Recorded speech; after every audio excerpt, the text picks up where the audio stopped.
Hi, I'm Angie, and you're watching Dante's Vaccination.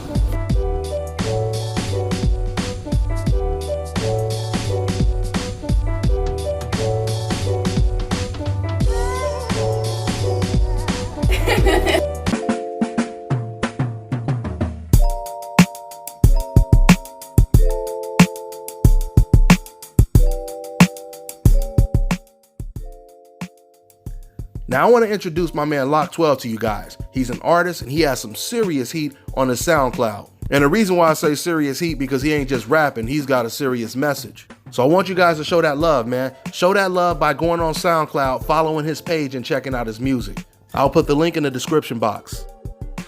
Dante's Boxing Nation, what's going on, guys? So the Tyson Fury Chronicles continues.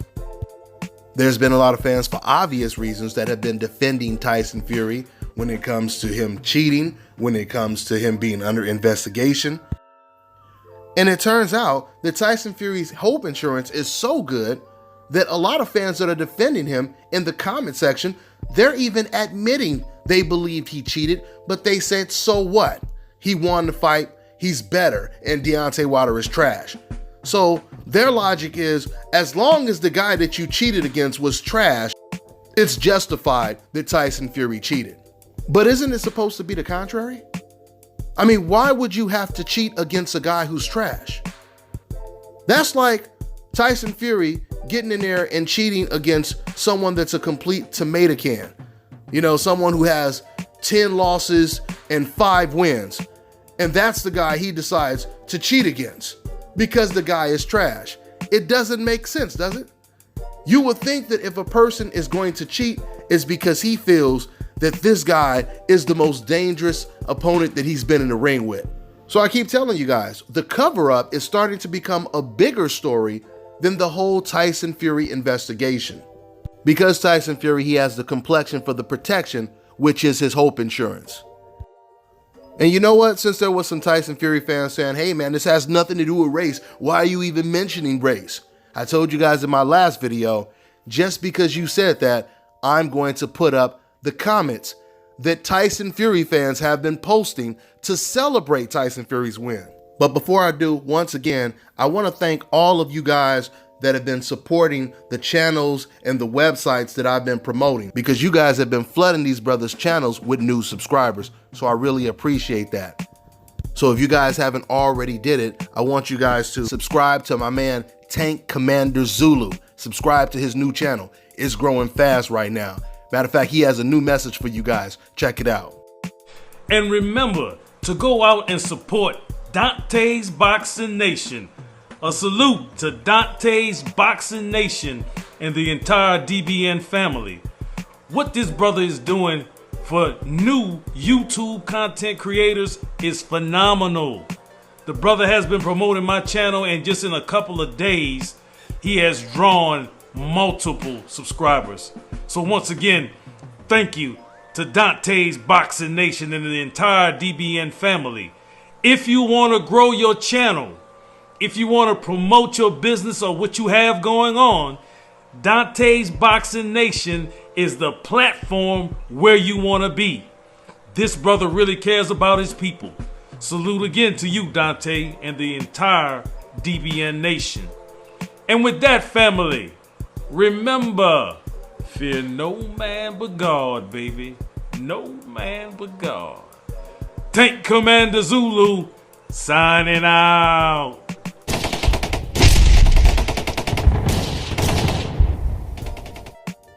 There it is, man. I appreciate that love from my man Tank Commander Zulu. A very good channel, man.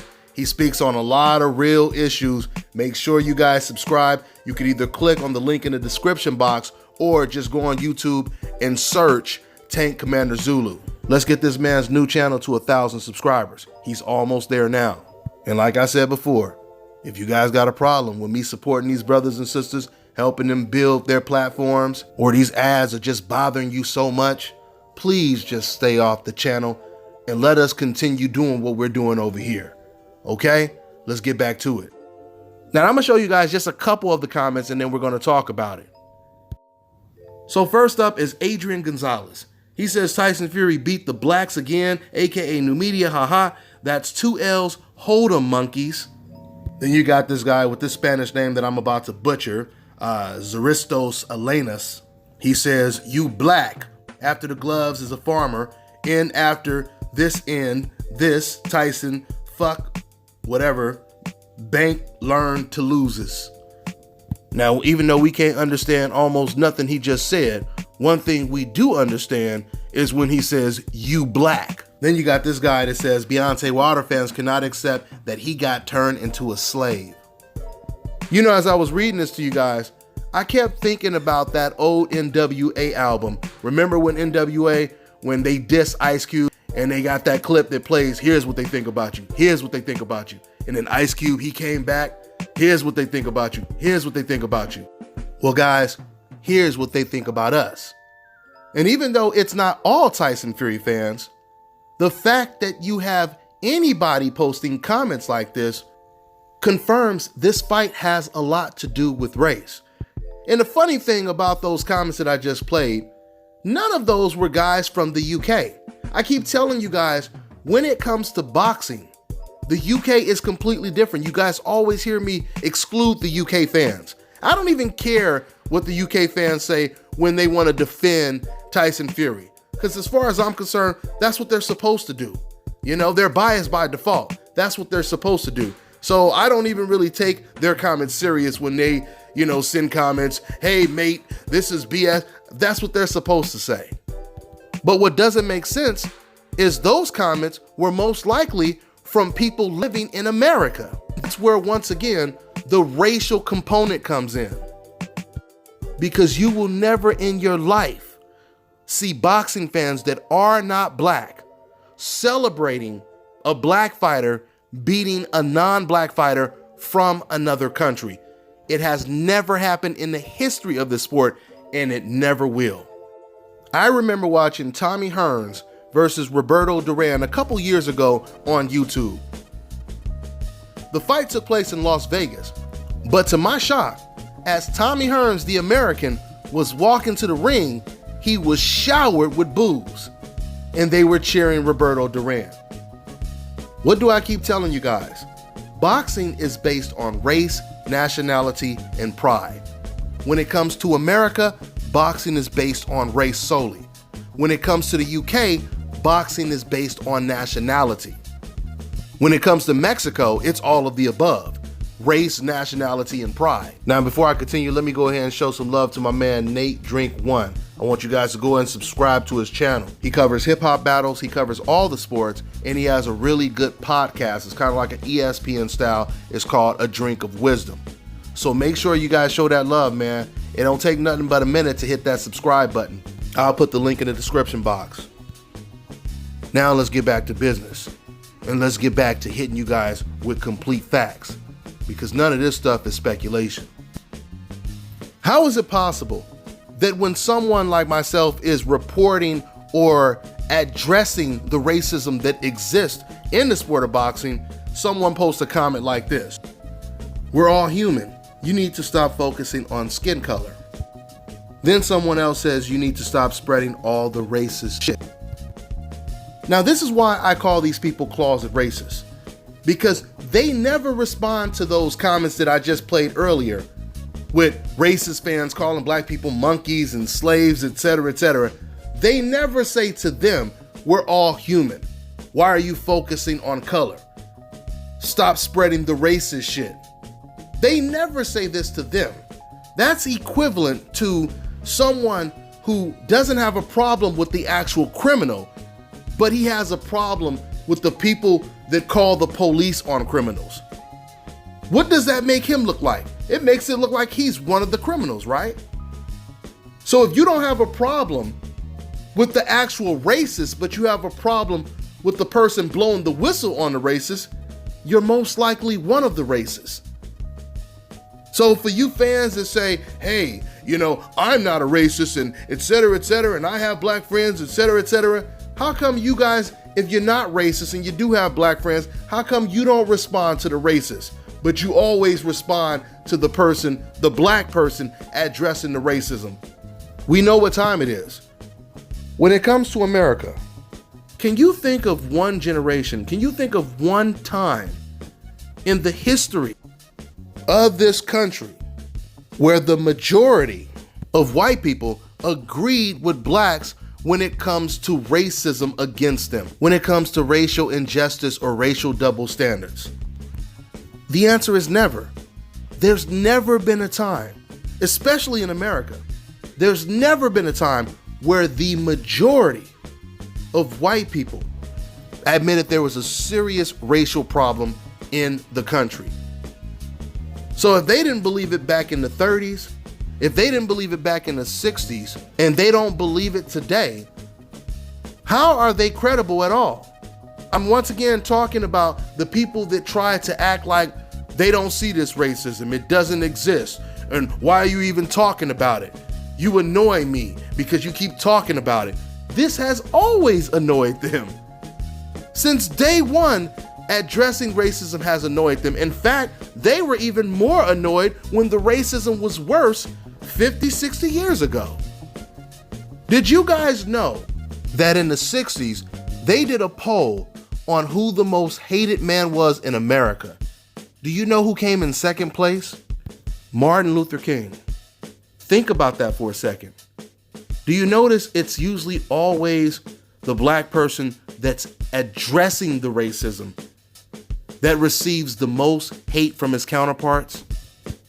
You have a man in MLK who dedicated his entire life, gave up his life to fight against racism, fight for unity, for love, something you would expect Jesus to do. And this man was hated more than the KKK was in 1960. Speaking of Martin Luther King, one of the best quotes ever is something he said. He said, "In the end, we will remember not the words of our enemies, but the silence of our friends." And the silence that he's talking about are these people that are not black that try to act like the racism doesn't exist, like they don't even see it, when deep down they see it, but they don't want to admit it because they feel guilty about it.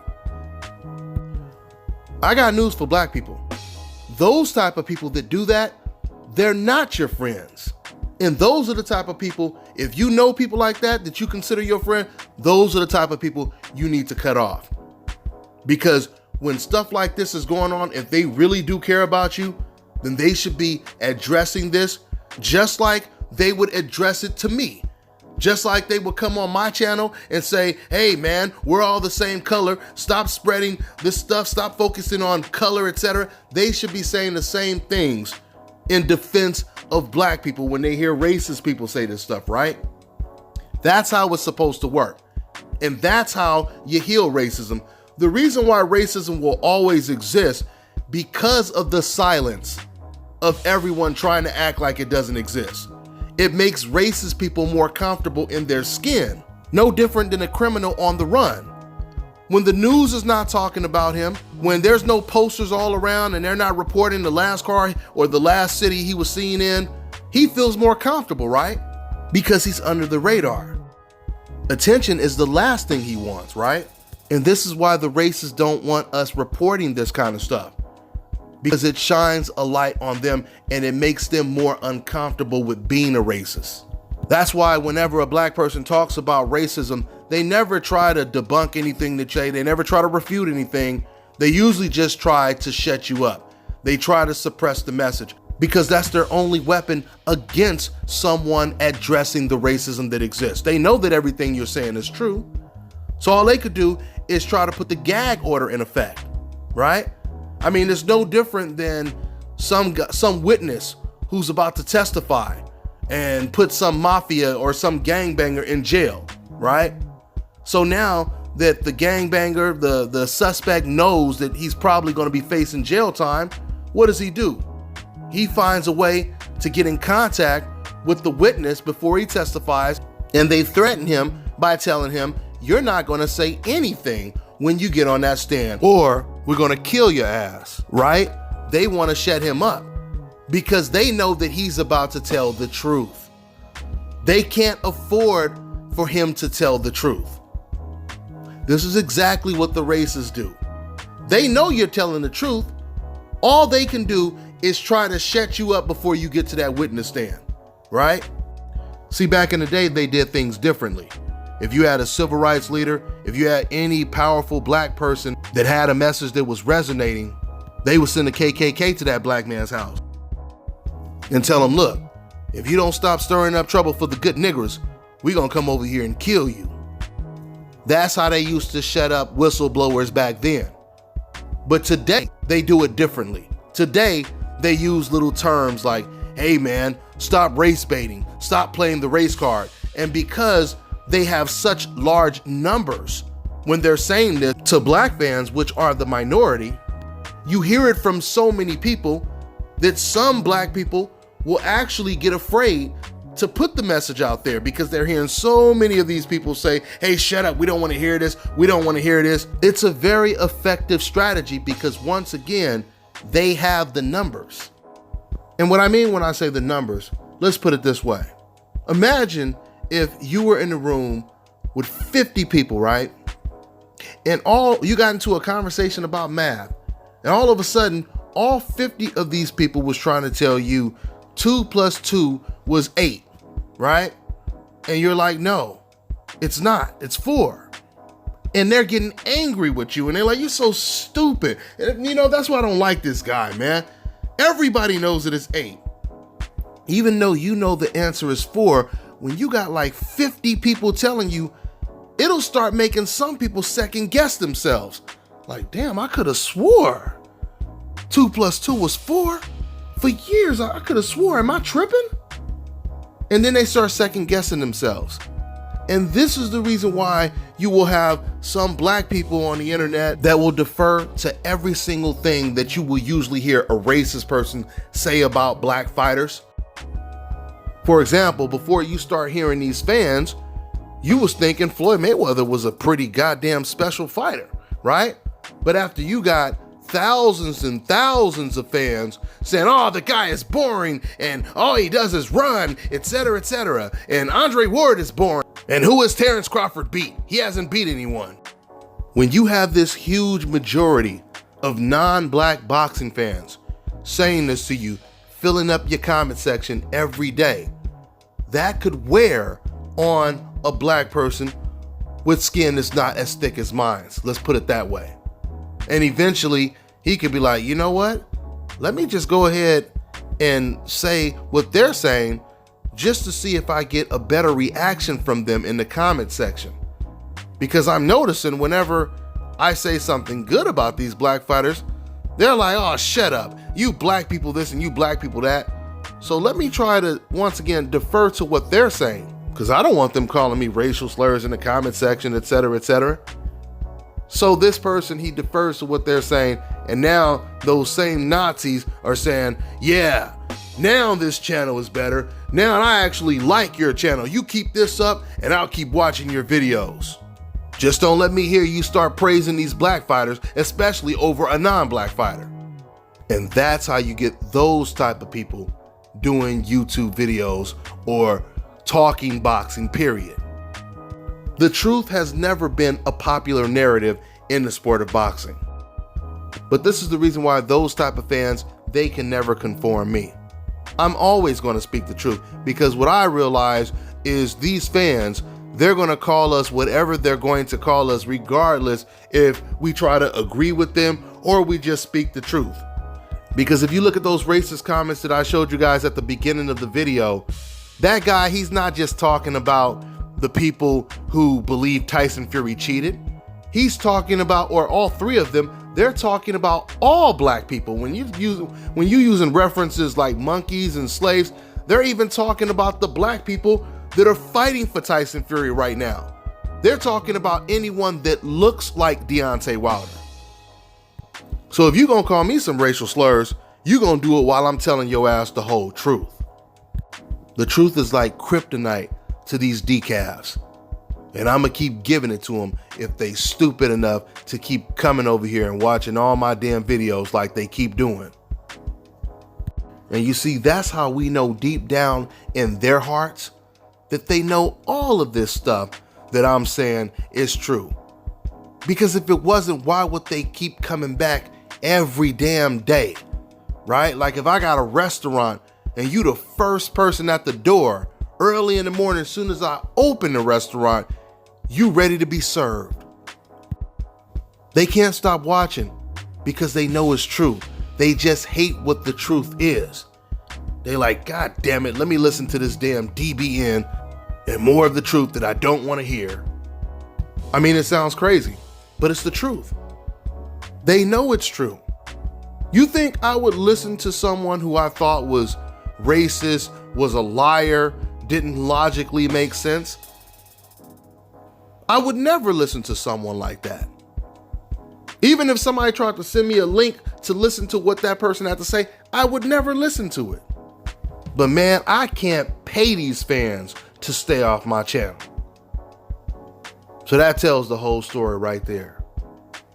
That's all I got for now, guys. I'm on to the next one. I want to shout out my man Rodriguez Jackson. He's an author. He has 3 books on Amazon right now. And he has a little something for everybody because one of the books is for kids. He has Poetic Drama, Poetry Stew, and Kids Magic. So if you guys are readers and you're looking for some new good stuff to read, go ahead, go to Amazon, pick up one of these books. It's always good to support a brother that's doing something positive. So I'll go ahead and put the Amazon link in the description box. Now check this out. If any of you guys want to learn how to speak and read the original biblical Hebrew words, I want you to go over to zionlawschool.org. You will receive an overview of Phoenician Hebrew, grammar, parts of speech, nouns, verbs, prepositions, etc. This brother that founded this website, he's a doctor and he's a neighbor of mine, at least in a neighboring country.